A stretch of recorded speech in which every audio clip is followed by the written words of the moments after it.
Bonjour à toutes et à tous, je suis ravie de vous retrouver pour un nouvel épisode Namaste TV, votre émission axée sur le bien-être. Aujourd'hui, nous allons tester, découvrir une discipline venue tout droit de la médecine chinoise, le Qigong, et nous sommes avec Arnaud Da Fonseca. Bonjour Arnaud. Bonjour Charlène. Merci d'être avec nous. Alors vous êtes enseignant d'arts martiaux et énergétiques. Tout à fait. C'est bien ça? Oui. Alors, on va découvrir avec vous le Qigong. Exactement. Alors, qu'est-ce que c'est le Qigong? Alors, le Qigong, c'est un art énergétique chinois qui est millénaire, qui a été pratiqué comme un art de santé, de prévention, pour éviter les préventions des douleurs, prévention des maladies, équilibrer l'énergie au sein des organes en relation avec le système des méridiens, en relation directe avec donc, la médecine chinoise. Voilà, et donc qui est basé sur les principes taoïstes d'équilibre entre le yin et le yang, entre les opposés, de manière à maintenir un équilibre permanent pour être en bonne santé, à la fois physique et physiologique. Alors, comment se déroule une séance? Parce qu'en tant que spectatrice, oui, on a l'impression que c'est une sorte de méditation en plein mouvement, en fait, c'est ça? C'est ça. Alors, une séance, en général, on commence par des échauffements, c'est-à-dire pour réveiller le corps, différents mouvements, délier aussi les articulations. On peut y inclure certains exercices respiratoires, même s'il y a un concept propre à la philosophie taoïste qui est de laisser les choses se mettre en place d'elles-mêmes. C'est pour ça qu'on va éviter de trop guider les gens pour ne pas leur imposer notre propre rythme respiratoire par exemple, mais les laisser respirer et laisser la respiration adhérer au mouvement. Donc durant cette séance, on utilise quel type de respiration? Une respiration diaphragmatique, voilà. On utilise la respiration, ce que j'appellerais respiration naturelle. C'est-à-dire que lorsque l'on marche, lorsque l'on court, qu'on fait du vélo ou qu'on monte un escalier, on n'y pense pas, on respire naturellement.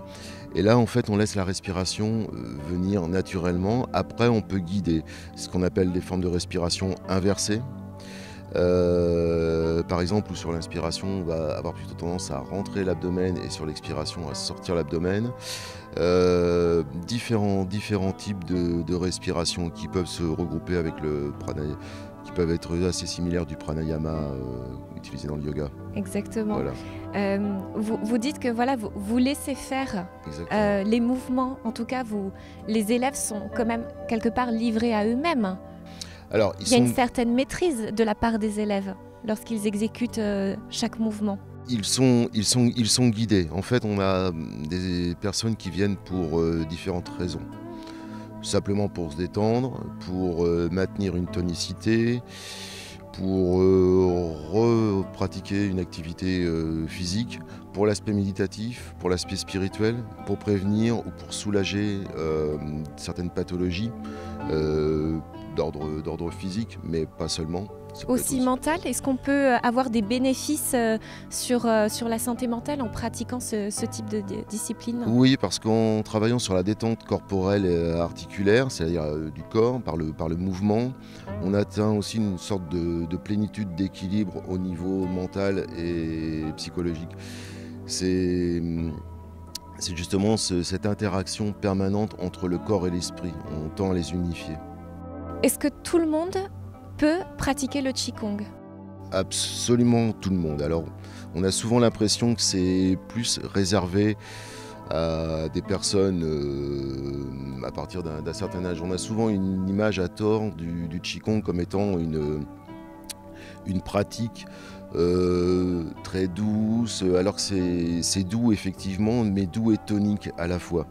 Dans le mouvement, l'idéal est de trouver une élasticité quelque part corporelle, une fluidité, donc qui s'apparente à une certaine élasticité. Au niveau du public, on peut aussi bien pratiquer le Qigong étant enfant, qu'étant adolescent, jeune adulte, et après, tout au long de la vie, on peut pratiquer le Qigong. Il n'y a pas d'âge pour pratiquer? Il n'y a pas d'âge. Après, c'est à nous, les enseignants, de s'adapter au public. C'est toujours ce qui doit apparaître. C'est-à-dire qu'on doit toujours s'adapter au public et au profil de chaque personne.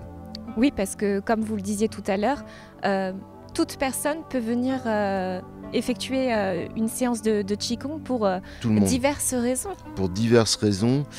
Et on s'adapte vraiment, c'est-à-dire que dans les cours, j'explique régulièrement que je propose des exercices, des mouvements, dans le sens où si une personne ne se sent pas capable de faire tel ou tel mouvement, par exemple de monter sur la pointe des pieds pour une posture d'équilibre, eh bien, elle ne le fait pas, elle va le faire différemment, mais en tout cas, il ne faut pas se mettre en porte-à-faux pour après ne pas appréhender tel ou tel mouvement ou être mal à l'aise ou être bloqué, vu que le but est de débloquer les tensions.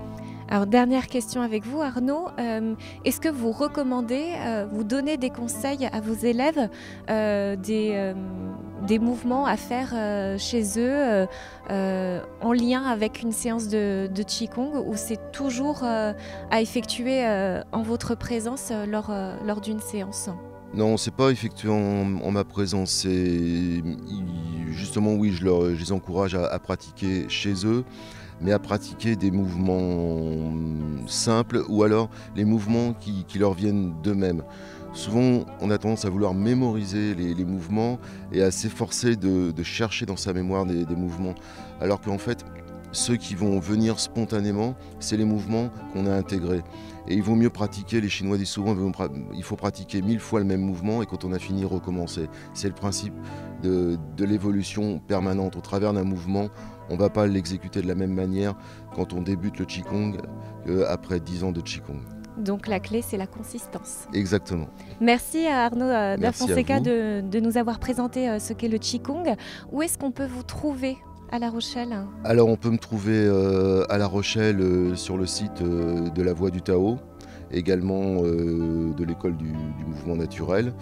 Donc j'enseigne dans différents endroits sur La Rochelle, et puis après également à Rochefort et d'autres endroits entre La Rochelle et Rochefort. Voilà. Merci Arnaud da Fonseca d'avoir été avec nous. Je vous dis à très bientôt pour un nouvel épisode Namaste TV. En attendant, prenez bien soin de vous. Salut.